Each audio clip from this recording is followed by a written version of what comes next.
afternoon, ladies and gentlemen. Welcome to the opening ceremony of ALSA English Contest 6.0. This event will start in 5 minutes, so prepare yourself and don't forget to turn on your camera. Also, please change your name according to our rules and regulations of ALSA English Contest 6.0. Thank you.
to the Honorable Director of ALSA LCUB, Tio Widayat, to the honorable speaker for today's webinar, Ms. Vannesa Wong, Honorable Jury of the Essay Competition, Mr. Hanto and Mr. Restu, honorable jury of the translation competition, Ms. Nurjian and Mr. Rizal, to the Honorable Jury of the Newscasting Competition, Mr. Dev Mahendra and Mr. Turdi Mustafa, to the honorable jury of the storytelling competition, Mr. Gregorius Ivan and Ms. Kiki Widim, to the Honorable Jury of the Speech Competition, Ms. Safira Dwi Nadel Haryanto, to the honorable sponsors of ALSA English Contest, Susi Marianti Lau Afis, PT Cokro Bersaudara Komponen Indo, PT Morita Cokro Gerindo, Vira Paten Law Office, PT Diametral Involute, 85 South Street, Paris, PT Cokro Asahi Cemerlang, and to all of the participants, Assalamualaikum warahmatullahi wabarakatuh. Shalom, Om Swastiastu. Namo Buddhaya, Salam kebajikan for all of us. Hello everyone, welcome to the opening ceremony of ALSA Contest 6.0. In this event, we'll be having a webinar with the Indonesia's culture abroad to learn and discuss about cultural preservation, extreme globalization, and westernization. Also, our speaker will talk study abroad, challenges while studying abroad, what we can do to introduce international abroad, and maintaining Indonesian culture amidst globalization and westernization. Before we start, I would like to inform all of the participants who wants to know more information regarding the ALSA English Contest 6.0 event. You can directly follow our Instagram account called @icon.alsalcub. Firstly, please let us introduce ourselves. Elena, And my name is Gracia Khairana, and it's an honor for both of us to be the master of ceremony on this very special occasion, the opening ceremony of ALSA English Contest 6.0. Before we begin, we remind you to rename your names according to our rules and regulations. Please let me read the rules and regulations. 1. Please be on time. 2. All participants should turn on their camera during the event. 3. All participants should turn off their microphone during the event. 4. All participants must be well dressed during the event. 5. Participants are not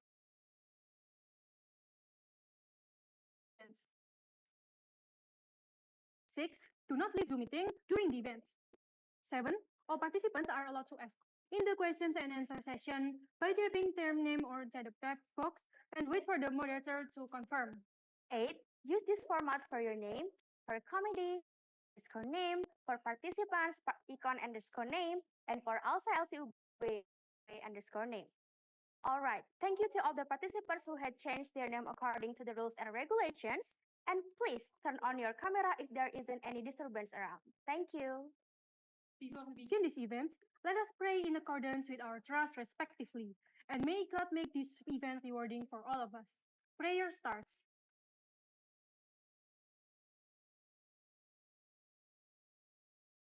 There will be no end for our prayers, so we can make it enough for now. And let's continue to by singing Indonesia Raya and followed with ALSA anthem. So all of the participants, please turn on your camera.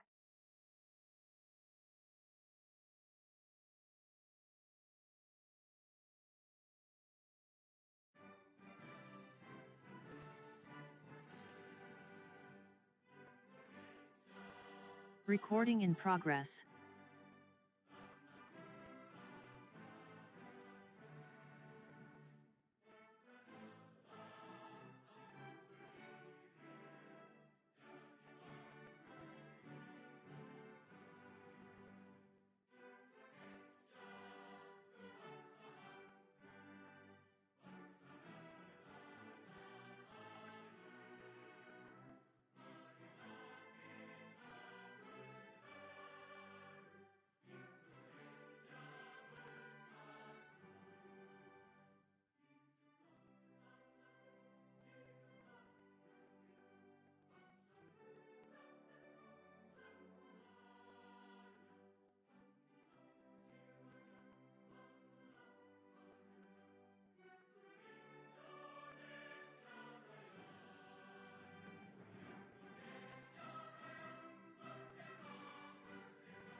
on to the next agenda, there will be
moving on to the next agenda, there will be opening remarks from the project officer of ALSA English Contest 6.0, Mr. Rafa Ataila.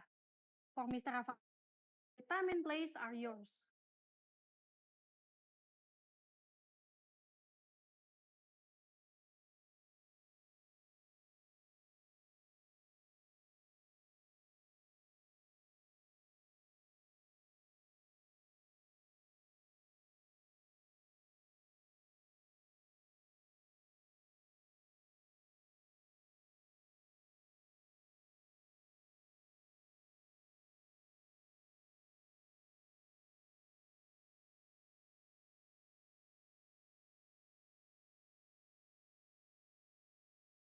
Assalamualaikum warahmatullahi wabarakatuh.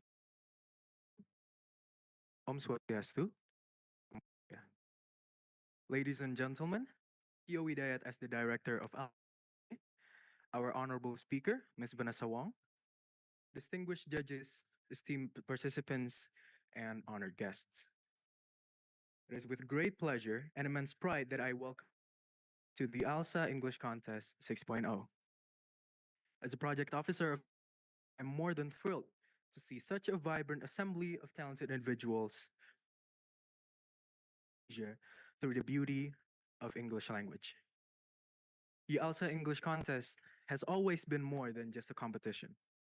It is a platform where ideas converge, where voices are heard, and where the youth can express their thoughts, dreams, and visions of a better world, or in this case, a better Indonesia. I extend my heartfelt to our esteemed judges, dedicated committee, sponsors, and supporters who have worked to make this event possible. Your commitment ensures that we can continue to provide Indonesian youth to develop and shine. To our contestants, I wish you all the best. Whether you win or not, your participation is a victory in itself. May this experience be a stepping stone to greater achievements, and may you leave here with new insights and a deeper appreciation for the cultural and intellectual wealth of Nusantara, Indonesia. Thank you, and let the ALSA English Contest 6.0 begin. Wassalamualaikum warahmatullahi wabarakatuh. Salam, Om Santi Santi Santi Om, Namo Buddhaya. Be connected as one, ALSA, always be one.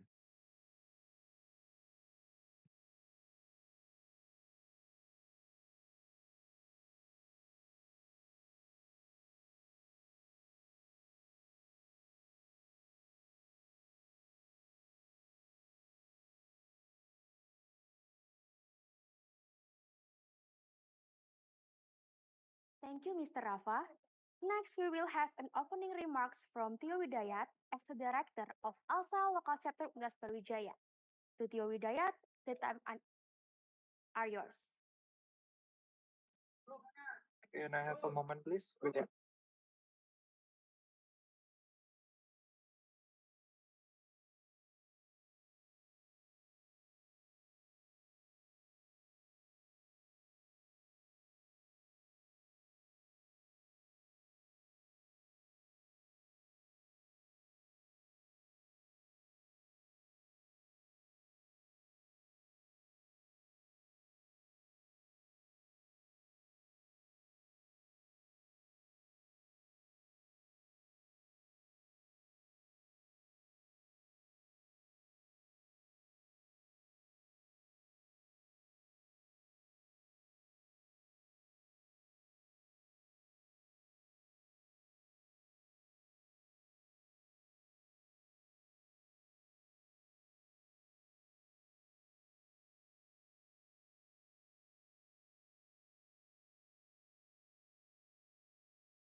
Am I audible, Master of Ceremony?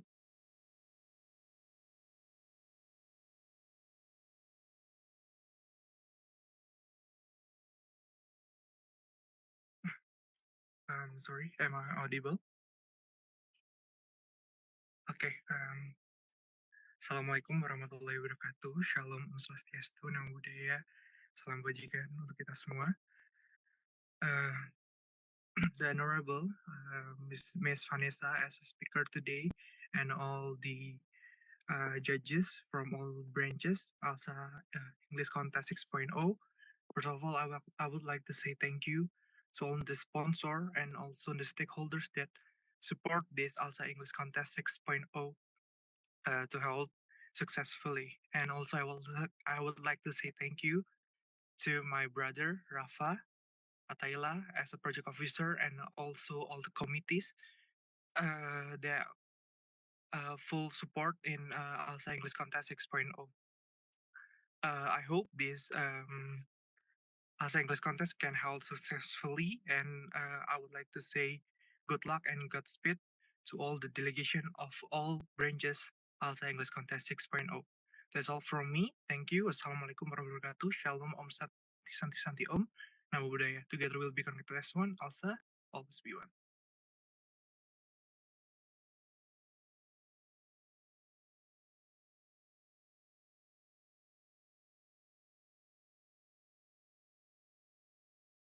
Thank you to Tio for the opening remarks. Now we will finally get into the ALSA English Contest 6.0 webinar session with the theme of Striving Indonesia's Culture Abroad. In this event, our speaker will talk about how to study abroad, challenges while studying abroad, what we can do to introduce Indonesian culture abroad, and maintain culture amidst globalization and westernization. Moreover, the speakers for the materials today are those who are inspired in this field. This session will be led by our moderator. So for now, let me introduce you to our moderator for today. Nabila Putri Mandah is a second-year undergraduate law student at Brawijaya and who is also a staff in the English Development Division at ALSA LCUB.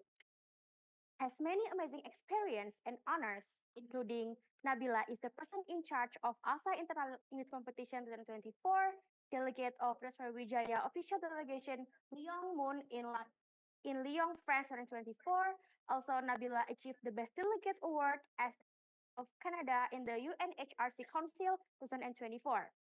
Well, I'm sure that our moderator is already in the room Zoom.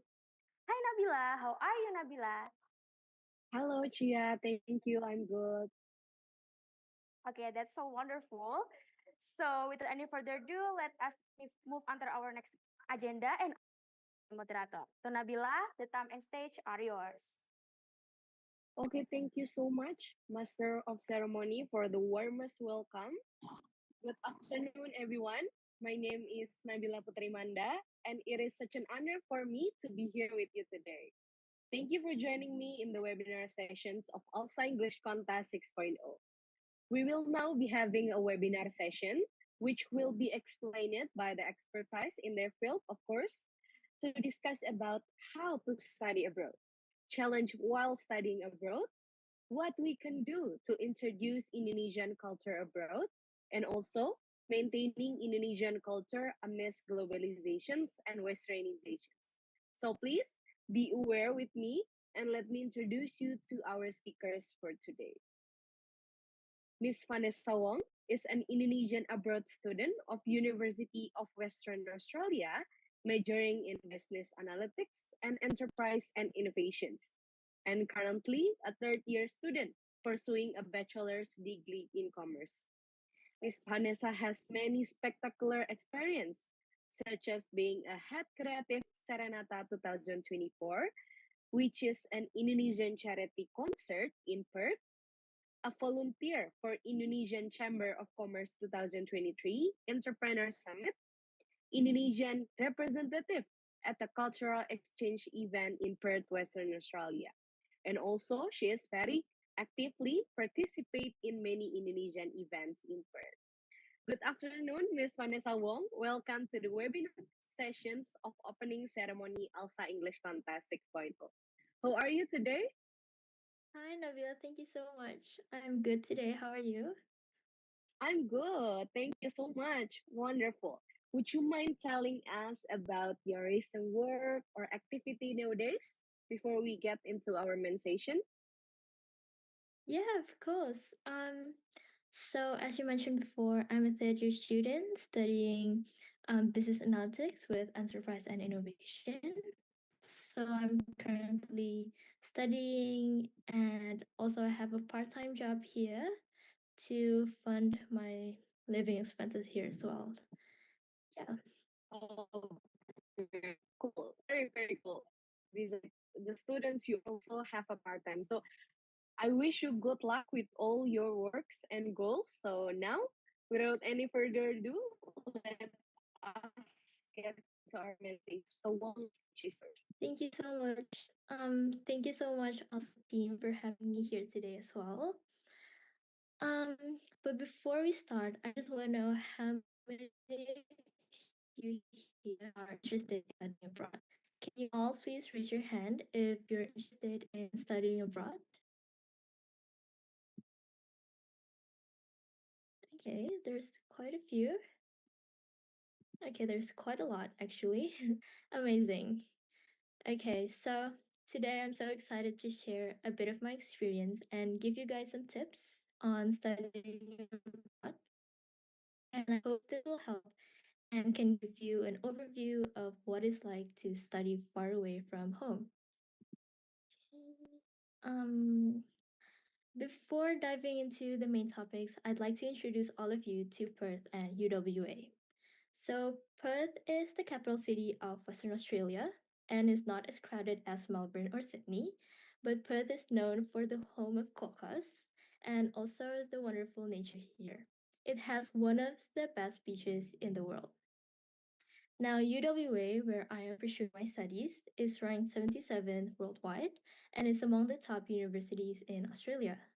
Initially, I chose to study here because their study programs are quite comprehensive and align with my interests.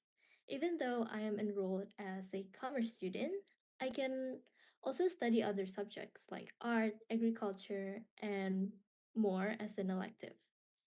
They strongly encourages us to not only study our major, but to explore other fields while we're still in college. Um, Maybe to provide a clearer picture of what classes are like in here, the educational approach strongly encourages students to actively express their opinions. I'm an introvert and I kind of hate doing it, but this emphasis on open discussion helps us to develop critical thinking skills, builds confidence in articulating thoughts and perspectives, and yeah, the classroom environment is designed to be highly interactive, which is not only enriches our learning experience, but also prepares us to think analytically and communicate effectively in various settings. Because in the future, when we work, we need to be able to present and communicate well, right? Most of the universities here in Australia are very supportive, especially for international students. Like, for instance, when I first arrived here in Perth, the government provided a subsidy for my living costs. And the universities here in Australia are also quite aware of mental health. So we can receive special treatment if needed, such as if we're stressed or overwhelmed with university work. They can provide free counseling or allow us to apply for extra time for exams, assignments, and more. So it's pretty flexible. My life as a student is quite varied, and the culture here really emphasizes work life balance. It's very manageable to not only attend university, but also have a part time job and be involved in several organizations. Since classes are only held about like 2 to 3 days a week, the rest of the time can be spent on hobbies, things we enjoy, working, and many more. So I'm quite happy here. With the flexibility offered by the university, I still have time to explore the city, hang out with my friends, and thankfully, because I'm able to work, I can fully cover my living expenses while I'm here. One of the things that made people don't want to go study abroad is because of the expensive living expenses. While that is true, it's quite expensive, but if you can get a job alongside, that really helps. It depends on the lifestyle, but it's very possible to pay your own expenses, but still investing the money you get. So for you guys who don't really like to study but still want to go to college, I think this can be a great opportunity for you to maybe explore. Another consideration when living abroad is the potential of experiencing racism. Fortunately, I can share my own experience that I have never encountered any racism here in Perth. The city is known for its multiculturalism and inclusivity, and people are generally welcoming and respectful of different cultures. So it's important to be aware of this issue, but also stay positive and just be open minded. Okay, so I'm going to step back a little and share my experience on how I get to this stage to be able to study abroad. So I'm going to break it down into 4 steps. The first step is for all of you who wants to study abroad as well. I highly recommend you to do your research and understand what you really want. Start by identifying your academic and career goals. Ask yourself like what do I want to achieve by studying abroad and which universities and programs align with my aspirations. Please do your research on the universities and what they can offer. Look into their course structures, faculty, campus facilities, student support services, and maybe clubs and organizations they have. You can find these through their websites.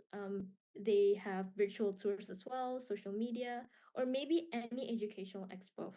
You can consult with the university representatives in an educational expo, which can give you a clearer view and more understanding of the universities.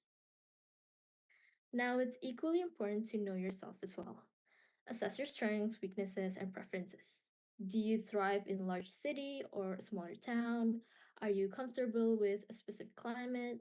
Now, these factors will help you narrow down your choices.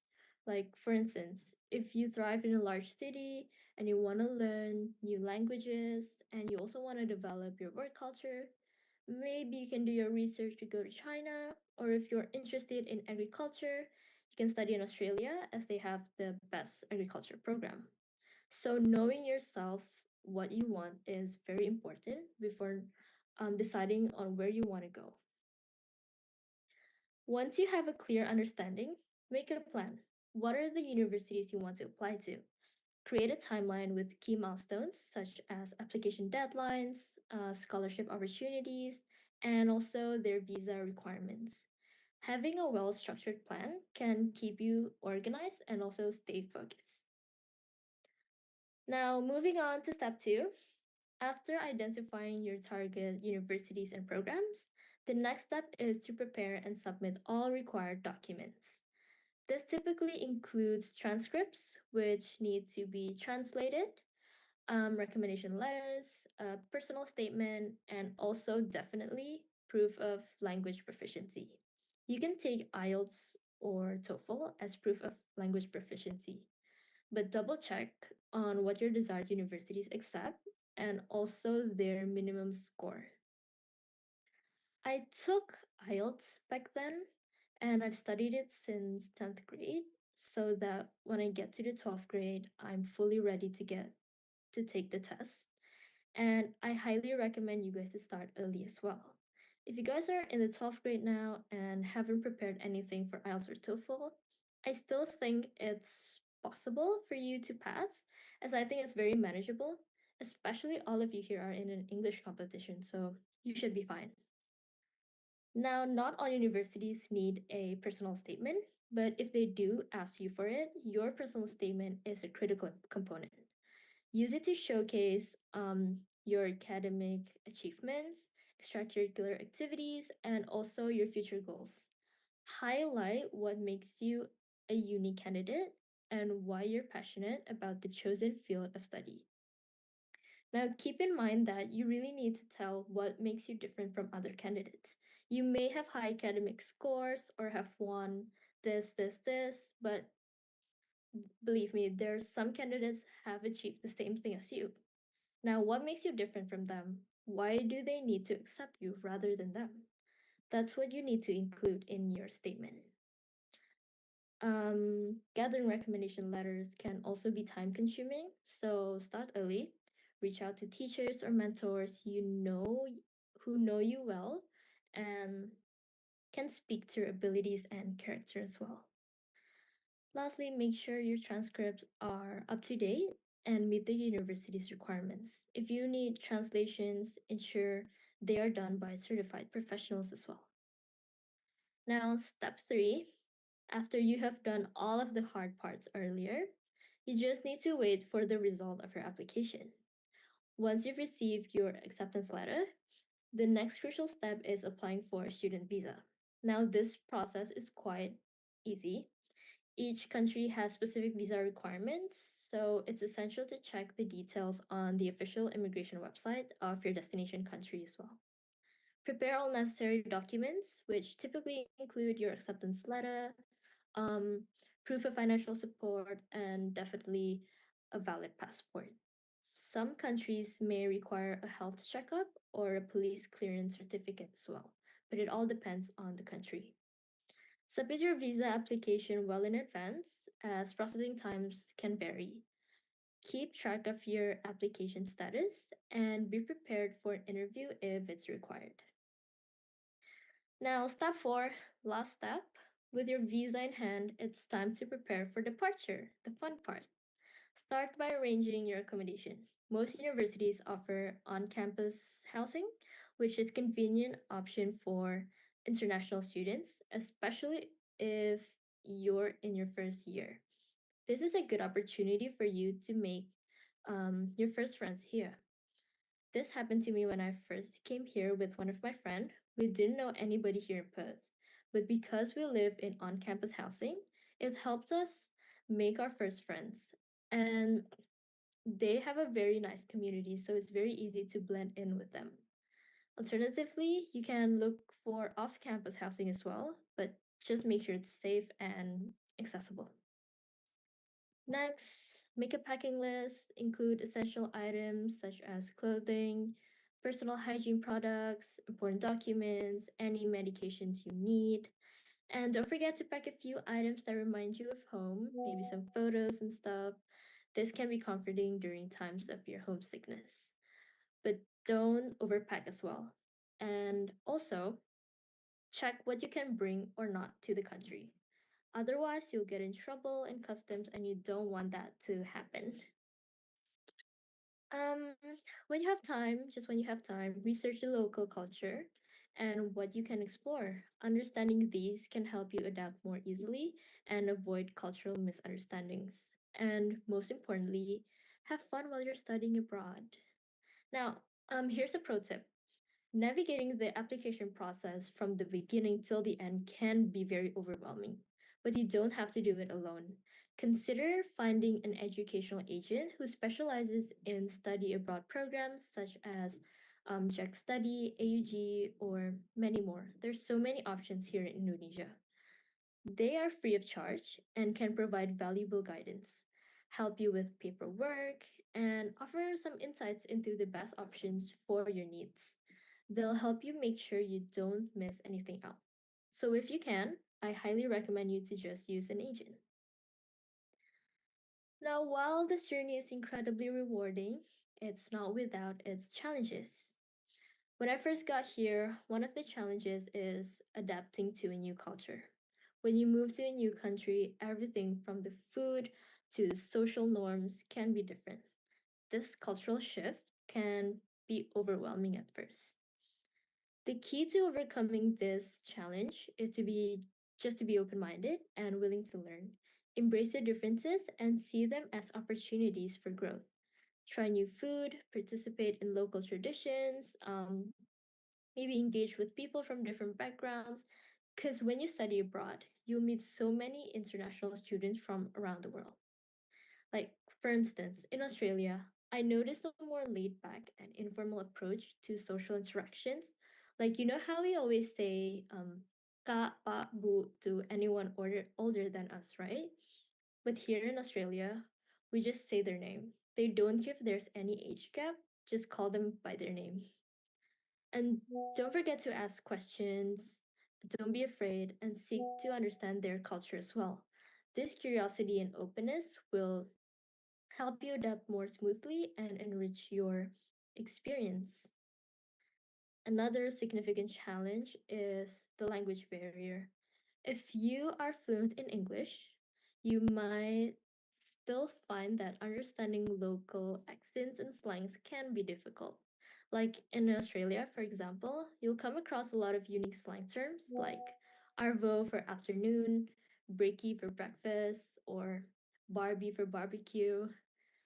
And when I first came here, I somehow didn't understand what they're saying because they also have a very thick Australian accent.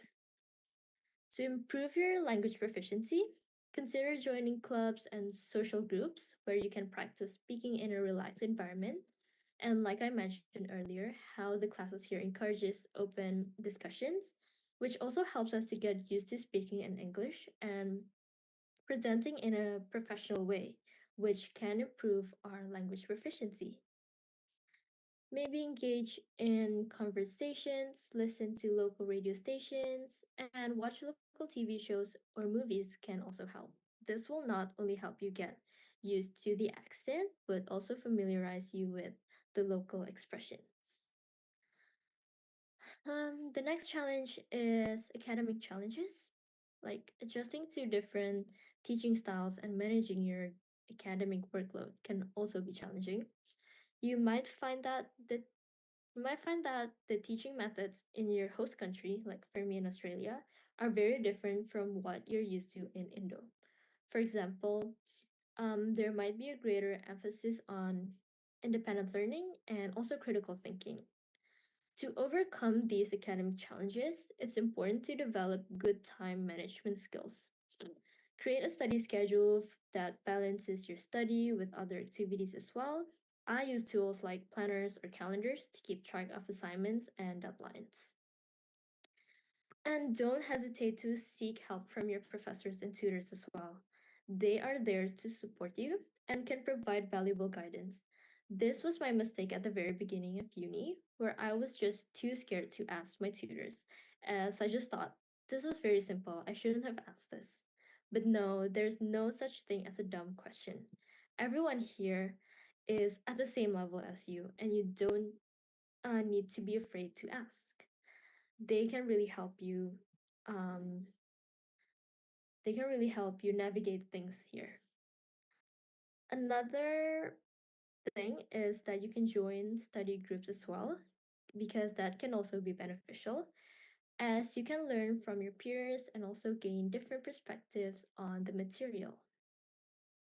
Now, last but not least, the most common thing is homesickness. Homesickness is a common issue that many international students face. Being away from family and friends can be tough, and you might find yourself missing the familiar comforts of home, and that's totally normal. One effective way to combat homesickness is to engage with the Indonesian community. Many universities have Indonesian students associations that organize cultural events and social gatherings. Participating in these activities can help you feel more connected to your roots and provide a support network. They can make you feel like home. Additionally, keep in touch with your loved ones back home through regular calls or video chats. Sharing your experiences and hearing about their lives can help um, bridge the distance as well. Another strategy is to create a comfortable living space that reminds you of home. Decorate your room with familiar items, with photos, cook Indonesian dishes, and celebrate Indonesian holidays with your friends as well. Just try to make everything feels like home. Now, being a part of Indonesian communities has provided me with a sense of belonging and comfort, helping me stay connected to my roots while being far from home. In these communities, I've met fellow Indonesians who share similar experiences and understand the challenges of being away from home. These connections have been incredibly supportive and uplifting. Sharing our culture with others not only helps cure our homesickness, but also allows us to introduce Indonesian culture to the world. It's a way to showcase our rich heritage and traditions while building bridges with people from different backgrounds. By getting involved in various cultural events, I've been able to promote Indonesian culture and create a platform for others to experience and appreciate it. One of the most significant events I've been involved in is Serenata 2024, an Indonesian charity festival in Perth, where I served as the head creative. This festival is a celebration of Indonesian culture, featuring performances by Indonesian artists, traditional dances, music, and of course, delicious Indonesian foods as well. Last July, we had the pleasure to inviting a reality club and 10 to 5 to perform. It was amazing to see how many non-Indonesians attended the event. They're so eager to experience our culture as well. The festival was not just an entertainment event, but also a cultural exchange where people could learn about Indonesia through art and our cuisine. I have also volunteered for the Indonesian Chambers of Commerce's 2023 Entrepreneur Summit, where they invited Hermanto Tanoko to come and share his experiences. The event brought together Indonesian entrepreneurs and business leaders, providing a platform for networking and also learning, while also showcasing Indonesian performances such as gamelan. And again, not only Indonesians, but there's so many Australians and other international people eager to come to the event. Volunteering here allowed me to connect with the professionals and gain insights into the business world while proudly representing Indonesian culture. Um, Being an Indonesian representative at cultural exchange event in Perth has been another fantastic opportunity for me. These events are designed to foster understanding and appreciation of different cultures. Many international students came to the event and we showcased Indonesian traditions, music, and dance, and also we had a Membatik workshop back then. Now, through these activities, we've been able to share our culture with a broader audience and highlight the diversity and richness of Indonesia. I make it a point to actively participate in many Indonesian events in Perth, whether it's a cultural events, food fair, or a community gathering. These events are great opportunities to connect with others and promote our culture. Participation helps me stay grounded and proud of my heritage while helping others learn about Indonesia. Lastly, I encourage all of you to be confident in sharing your culture with your international friends. Don't be afraid to invite them to cultural events, cook them Indonesian meals, or even teach them a few words in Indonesia. Um, your enthusiasm and pride in your culture can inspire others to learn and appreciate it too. On the first semester of uni, I met some of my international friends who are exchange students. Me and my Indo friend, we always tell stories and share about what it's like living in Indo and introduce them to our food as there are so many Indonesian restaurants here in Perth. As day by day passed, we always hang together. They picked up some Indonesian words as well. So at the end of the semester, when it was time for them to go back to their home country, we gave them a bunch of Indomie and also Thai botol to remind them of us and Indonesia. And surprisingly, they were very happy. So don't be afraid to share your culture. They're very happy and very willing to learn about it. There's even an organization called AYA, which is an Australian Indonesian Youth Association, where that organization not only consists of Indonesian students, but also Australians. The organizations create some events throughout the year to get Australians more aware of Indonesian culture and language. And surprisingly, there are a lot of Australians enthusiastic about their events. So these things not only spread our Indonesian culture, but brings us Indonesia and Australia closer together as well. And I think if I'm not mistaken, the IO organization is not only held in Australia, but there are some branches here in Indo as well. So if you guys are interested in it, try to do your research on IO and maybe you guys can get involved as well. After a few years of living in Australia, many people would have asked, how are you not influenced by uh, the Western culture?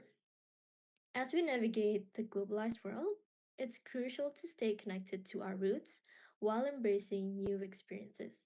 I'll share some insights and personal experiences on how we can achieve this balance. First, as I mentioned before, it's really important to get involved in Indonesian organizations and also communities. Second, stay connected to your roots. Staying connected to your roots is vital in preserving your cultural identity. One way to do this is by engaging in cultural practices and traditions regularly. Whether it's celebrating Indonesian holidays, cooking traditional meals, or practicing cultural arts, these activities help keep our heritage alive. Konjen or Konsulat Jenderal usually held some Indonesian events as well, such as Indonesian Independence Day, where all Indonesians are invited to come, enjoy their food, and play some traditional games as well. Another example, I make it a point to celebrate important holidays like Eid or Christmas with my Indo friends here in Perth. We cook Indo dishes, we wear kain batik as well. These gatherings are not only enjoyable but also serve as a reminder of our rich cultural heritage. Additionally, staying connected to your roots means continuously learning about your culture.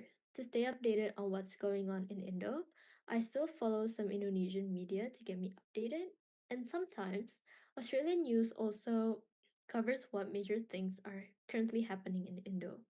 So, this ongoing learning process helps me appreciate the depth and richness of our hometown. Third and last, surround yourself with a circle of friends who have a growth mindset is crucial for personal and cultural development.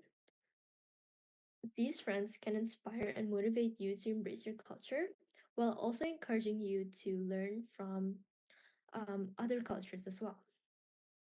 Having friends who appreciate and respect your cultural backgrounds makes it easier to share to share and celebrate your traditions.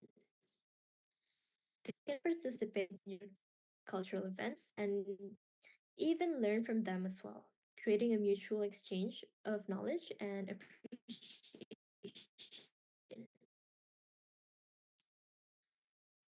A growth mindset also means being open to new experiences and ideas while staying true to your cultural values. Encourage your friends to join you, such as attending Indonesian festivals or trying Indonesian cuisine. These mutual cultural exchange enriches both parties, fosters deeper understanding and respect for diversity. Moreover, a supportive friend circle can help you navigate the challenges of living in a globalized world. They can provide a sense of belonging and support, making it easier to stay connected to your roots. Okay, so as we come to the end of our discussion, let's take a moment to reflect on the key points we've covered today. We started by talking about the essential steps to study abroad, emphasizing the importance of thorough research, careful planning, and preparation. Remember, a well structured plan and the support of an educational agent can make your journey smoother and more manageable. Next, we explored the challenges you might face while studying abroad, adapting to a new culture, overcoming language barriers, managing different academic expectations, and dealing with homesickness are also part of the experience. By emphasizing by embracing kindness, improving your language skills, staying organized, and engaging with your community, you can navigate these challenges quite successfully. We also discussed how sharing can help connect your roots and introduce your heritage to the world. My involvement in various cultural events has been incredibly rewarding, but also foster a sense of pride and community. Lastly, we touched on the importance of maintaining our Indonesian culture amidst globalization by getting involved in Indonesian organizations, staying connected to our traditions, and surrounding ourselves with a support circle of friends, we can preserve our cultural identity while embracing new experiences. Well, I hope these insights have inspired you to cherish and celebrate your culture while navigating the globalized world. Remember, our cultural heritage is a valuable asset that enriches our lives and the lives of those around us. Recording We stopped. provide, sorry, be, be proud of where you come from and be confident in sharing your culture with others as well. Your journey abroad is not just about academic achievement, it's also about personal growth and cultural exchange. Embrace every opportunity to learn, grow, and share your unique perspective with the world. Thank you so much. Okay, sounds cool. Thank you so much, Miss Vanessa Wong, for the comprehensive explanations. Everyone, please give an amazing applause by using your reaction in the Zoom meeting. Wow, thank you so much. I'm sure it will be super beneficial for us. And I have been noticing that our participants can wait to know more. So the next sessions, we are going to have a Q&A sessions. For these sessions, we will only choose 3 participants first. And if we still have some minutes to spare, we will open the second batch for another 3 people. So if you have any questions, please use the raise hand feature or write your name in the chat box, and we will let you unmute and open your camera to ask your questions. Okay, if anyone wants to ask the questions to Miss Vanessa, please use the raise hand feature. Okay, I'm seeing one. Please raise your hand. Feel free to ask anything for Miss Vanessa, right? Okay, the first people. Maybe we are going to ask for Davina first. For Davina, the place is Yes. yours. Good afternoon. Am I audible? Yes, you are. Okay. So my question would be a little bit more insight on Miss Vanessa's experience when studying abroad, I would like to ask a question regarding maybe the adaptation period regarding all the differences between the culture and the climate of the environment itself in maybe the difference in Perth and Indonesia. How long would you say it took you to adapt with all the changes? Thank you. Okay, thank you so much, Davina, for the questions. Miss Vanessa, you'll feel free to answer it. Thank you so much for the question. That is a very good question. It took me a while to adapt while I'm here. It probably took me like a year to adapt with the new culture here, especially with the climate here. Um, Winters here are very, I really hate winter here because it rains every time, and it could be like in a day, it rains for like 5 minutes and then it stopped. The sun shines so brightly and then it rains again. I just hate that so much. It and also the thing that I need to adapt with is again the language barrier because I'm not used to speaking in English when I first came here. So that was one of the hardest challenge that I need to encounter as well when I first came here. So it took me quite a year to adapt, but being close with my Indo friends here actually helped me as well because they helped me explore the town to make me feel comfortable here as well. So yeah. Thank you for the answer, Miss Vanessa. Okay, thank you so much, Davina, for the questions, and also Miss Vanessa. Okay, we're going to open another questions. Please raise your hand. Use this opportunity as much as you can do.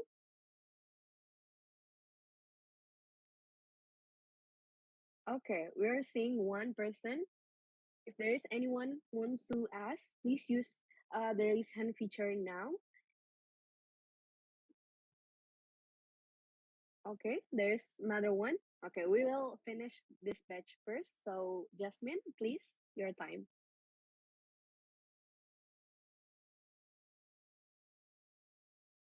Okay, thank you, Miss Vanessa Wong, for you sharing your experience on studying abroad. So the question is, how do studying abroad open up our career or academic opportunities, and what is the soft skills that you earn by studying abroad? Thank you. Okay, thank you, Jasmine, for the questions. Miss Vanessa, you want to hear another question first, or you already want to answer the question from Jasmine? Um I'll answer the question from Jasmine first and then we can move on to the other question. Is Okay, that sure. yeah, Yes, no thank problem. you, Jasmine, for the question. That is also a very good question. As I mentioned earlier, that the classes here are very supportive on open discussions, and I think that really developed my skills on my critical thinking and fast thinking, and also developed my English speaking as well. It boosts my confidence as first I really hate that I need to speak in the class, which I don't know them. Like, I don't know every person in the class, and I really hate that I need to speak in front of them. But day by day, it becomes more comfortable, and I feel like that's um,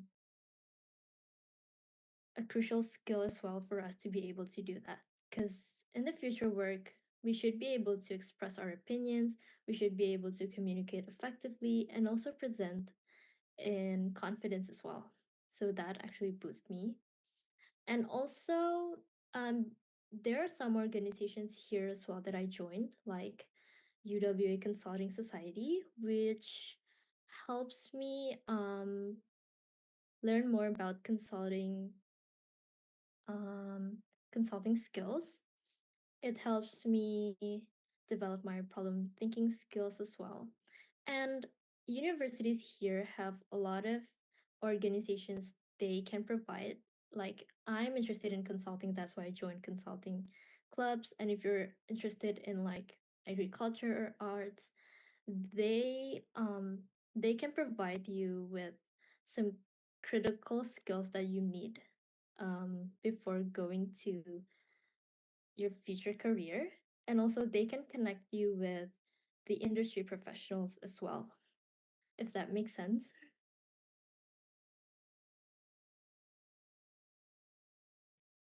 It is already answer your questions, Jasmine. Yeah, thank you, Miss Vanessa Wong. Okay, thank you so much, Jasmine, for the questions. For the next person who want to ask, please use the raise hand feature. I already seen the name before. Yes, Rafa, please go ahead. Okay, so first of all, thank you for this opportunity. My question is, so one of the challenge of studying abroad, as you mentioned before, is language barrier, right? Is there any tips to improve our language skills before studying abroad? And how might cultural experience while studying abroad influence our im- our personal improvement? Okay, thank you so much, Rafa, for the question, Miss Vanessa. It's your time. Okay, so how you can improve your English before coming here is maybe just watch movies, practice your English, especially in speaking, practice your speaking skills with a friend or with a teacher. That could really help as well. And also maybe read some Australian news or watch them. That could also help you getting ready, because listening to Australian is very hard at first because they have a very thick accent. And yeah, so if you want to come to Australia before coming here, maybe just watch some news and get you what is it called? Nyaman um with their accent. And how my how studying abroad can what? Sorry, I forgot. Okay, how might cultural experience while studying abroad influence our personal development? On your personal development. Mm, I feel like studying abroad, because you're more open to more international culture as well. Because studying abroad, you'll definitely meet a lot of international students. I feel like you'll be more open minded and you can learn more about their culture as well. Um, they can also help you. Being connected with other international friends actually can help you as well. Because imagine you have a friend in like German, you have a friend in Malaysia, that could be very helpful if you want to travel there or you want to learn there in the future. That could really help as well. Yeah. Hope that answers your question. Is it clear, Rafa, for the answer? Yeah, thank you so much, Miss Uh, Vanessa. okay, thank you so much, Rafa, for the questions and also to answer it correctly, very comprehensive, Miss Vanessa. Okay, we are ending the batch one for the Q&A sessions. If there is anyone wants to ask more to Miss Vanessa regarding her experience in Perth or maybe her organizational experience in Perth, feel free to ask. So we are going to open the second batch for another three people. So please use the raise hand feature. Or if you are not be able, please just write your name in the chat box. If there is anyone wants to ask, okay, okay, I'll see the excitement in here. Kirana and Juliko. Okay, Kirana first. Go ahead. Okay, hello, am I audible? Yes, you are. Okay, thank you so much, Nabila. Good afternoon, Miss Vanessa Wang. Thank you so much for sharing your experience and knowledge about studying abroad. So I have a little bit question. Based on your experience, what are the differences between the education system in Indonesia and Australia? And according to Ms. Vanessa as well, which one is more effective? I think that was my question. Thank you so much. Okay, thank you, Kirana, for the questions. What a nice questions, yeah. Okay, silakan. Miss Vanessa, go ahead. There is a lot of differences, especially in university. Something that I noticed is the workload. I feel like the workload in Indonesia is too much. Like, you guys need to take, I don't know how many units you need to take, 8 or something. And here, one semester, we only take 4 units, and we only come to class through 2 to 3 days a week. So it's very flexible here, and it's more laid back as well. That's one thing that is different. Secondly, I'm not sure about this one, but here we really emphasize on critical thinking, so and very less theory. They still talk about theories, but they don't ask about that. They would ask questions that we really need to think about it, and sometimes use real life cases as well. So universities here actually very practical as well. So you get into what you uh um so you get so you're getting ready for like your future career as well. And one more thing that I had this class last semester where they invited like some guest lecturers from industry professionals, from um even outer states as well, and that actually helps. Listening to their experience, their professional experience, that actually helps as well to um, gain more knowledge and um, listening to their experiences on what it's like working on that certain field. Yep, and that is all. Hope that answers your question. That's answer so much. Thank you so much, Miss Vanessa. Okay, thank you so much, Kirana, for the questions. If there's anyone wants to ask, please use the raise hand feature. Earlier, I see the other name. Yes, Diliko, go ahead. Okay, thank you so much for the space, moderator. Am I audible? Yeah, you are. Okay. First of all, I would like to say thanks to Miss Vanessa for a really great explanation about your experience living abroad in Australia and studying abroad. Okay, I would like to ask to Miss Vanessa about actually about working. As we know that living in Australia, you mentioned before, is very expensive. The groceries, the homes, and many more needs are very expensive. So I would like to know more about like how is the working culture in Australia, like the working system, like the shift, or maybe like how they pay you, and I want to know more about that kind of stuff and how you actually manage yourself as like university students who have like the exact schedule for studying and with like working as well, because working as well also they have like their exact time for working. All right, I think that's all for me. Thank you so much. Okay, thank you, Diliko. You may answer, Miss Vanessa. Thank you so much for the question. The culture here for work is they really emphasize work-life balance. Like, because I only work as a wait person here, they give us shifts on certain times. They use our, they only give us shifts on our certain availability. So if you have classes on Tuesday, they won't put you a shift on Tuesday. So it all depends on you. And um also, you know how in Indonesia you guys kind of work sometimes over, like you should have worked only from 9 to 5 but you work until 8 or something, but those things doesn't happen here. If your shift finish at 5, you finish at 5. They would ask you to leave. Um Also, for payments, they usually pay us um fortnightly, which is once in a 2 weeks. So it's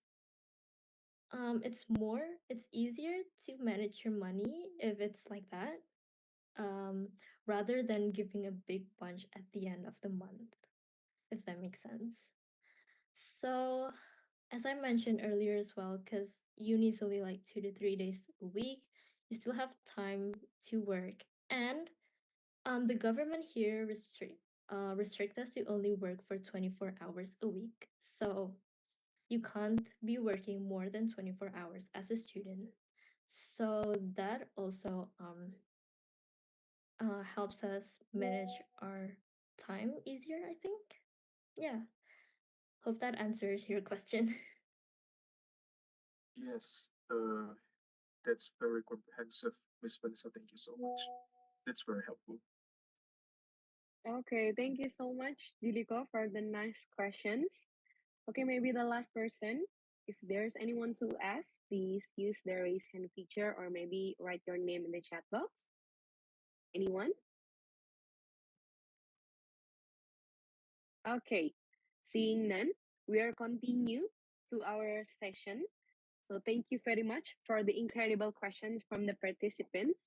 And also thank you so much for answering clearly, Miss Vanessa. It has been a really wonderful meeting to share with everyone here and absorb as much as knowledge as possible from our amazing speakers today. Now we are going to move on to the next sessions. I will be delivering the conclusions for these sessions. This conclude that when we are going to study abroad, firstly, we have to make a roadmap. We have to do our own research and know ourselves first by making a plan. We also have to submit all of the recruitments and gather all of the necessary documents. For some countries, we have to apply for a student visas and find an agent that can help us. Also, there is so many way we can do to maintain Indonesian culture amidst globalizations, such as we can get involved in Indonesian organization and communities, actively volunteering for Indonesian events like Miss Vanessa did, stay connected to our roots, surround ourselves with a circle of friends who have a growing mindset, and also be confident to share our culture with other international friends. Like what Miss Vanessa said, don't be afraid to show your culture because other international people are very enthusiasm to learn. I would like to thank the speaker for a fascinating and informative presentations, as well to all participants for their extremely active participations. Before we conclude the sessions, we look forward to hearing the speaker's closing remarks. So, Ms. Vanessa Wong, the floor is yours. Thank you all for your attention and participation today. It's been a pleasure sharing my journey and insights with you. I wish you all the best for your studies and cultural adventures. Remember to stay connected to your roots, embrace new experiences, and be proud ambassadors of Indonesian culture. If you do have any more question or just wanted to connect with me, feel free to reach out to my Instagram. I'm very happy to help. Thank you. Okay, thank you so much, Miss Vanessa Wong, for the amazing closing remarks. Please do jump into Miss Vanessa Instagram so you have connected with her. Okay, moving on to the next agenda. As the form of gratitude, we are going to give a certificate to Miss Vanessa as the speaker of the opening ceremony of ALSA English Contest 6.0. The certificate will be given by Tio Widayat as the director of ALSA Loka Chapter Universitas Brawijaya. To Tio Widayat, the time and place is yours.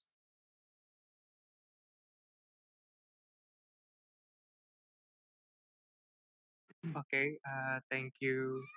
Thank you so much to Vanessa Wong for the delightful insight and also your time.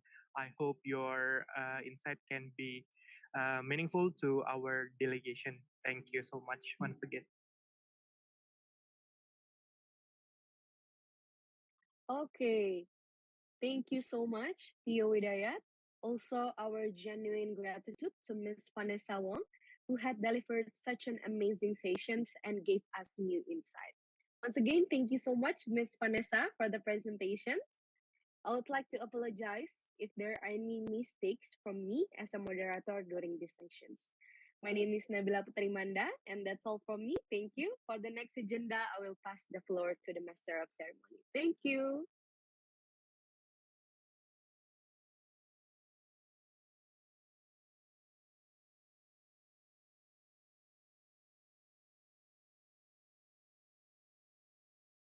Thank you very much, Nabila. Now, as the form of appreciation and gratitude from us to Nabila, as the moderator for today, we are going to give a certificate to Nabila Putrimanda that will be given by Mr. Rafa as the project officer of ALSA English Contest 6.0.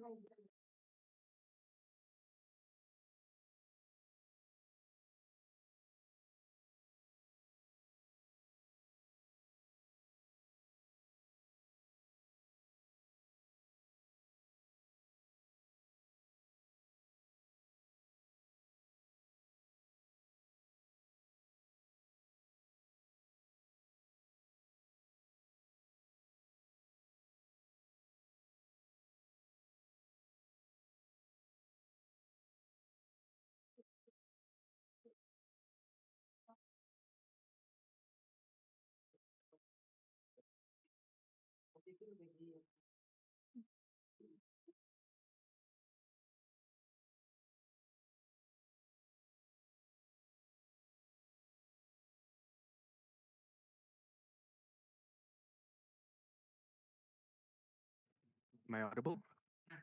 Okay. Sorry for the inconvenience. Good afternoon, Nabila. Thank you for being the moderator of this event. As a token of appreciation, I would like to give you the certificate. Once again, thank you so much, Nabila.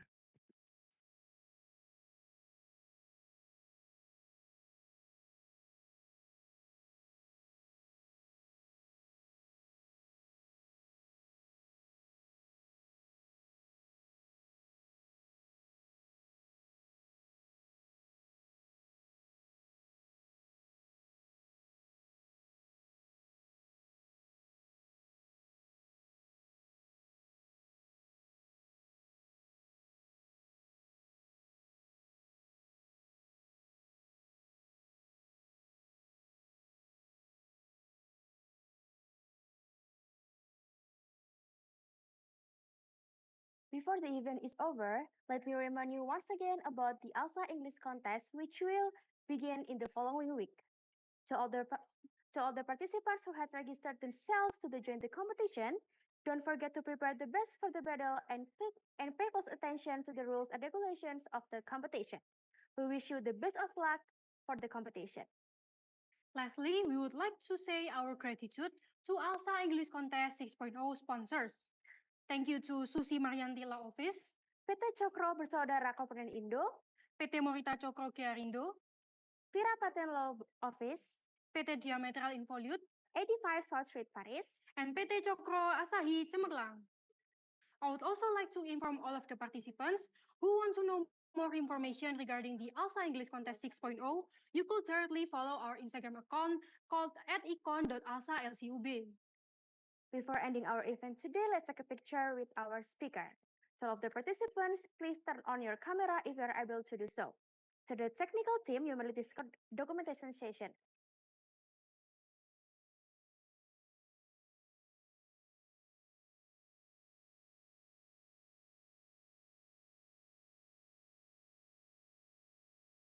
Okay, to all the participants, may turn on the camera, please.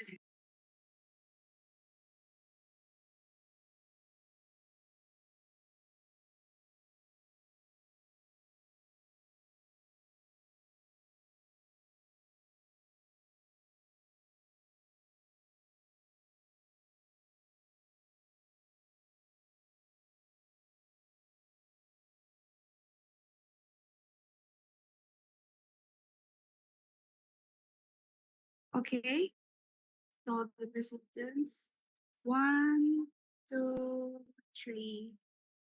Okay, once again, 1, 2, 3. Okay, we have SOP. The hands are tuned 1. Okay, play the MC. Okay, thank you. 1, 2, 3. Once again, 1, 2, 3. Okay, thank you all.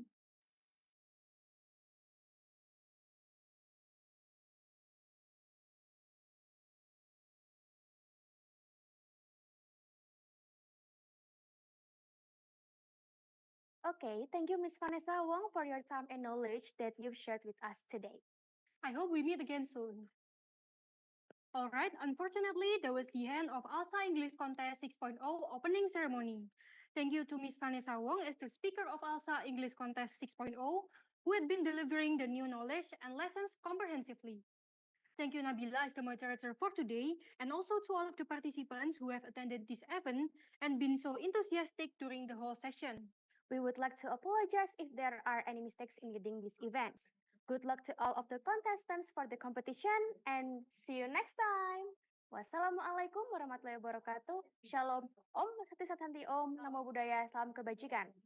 Together we'll be United as one. ALSA, Always be one.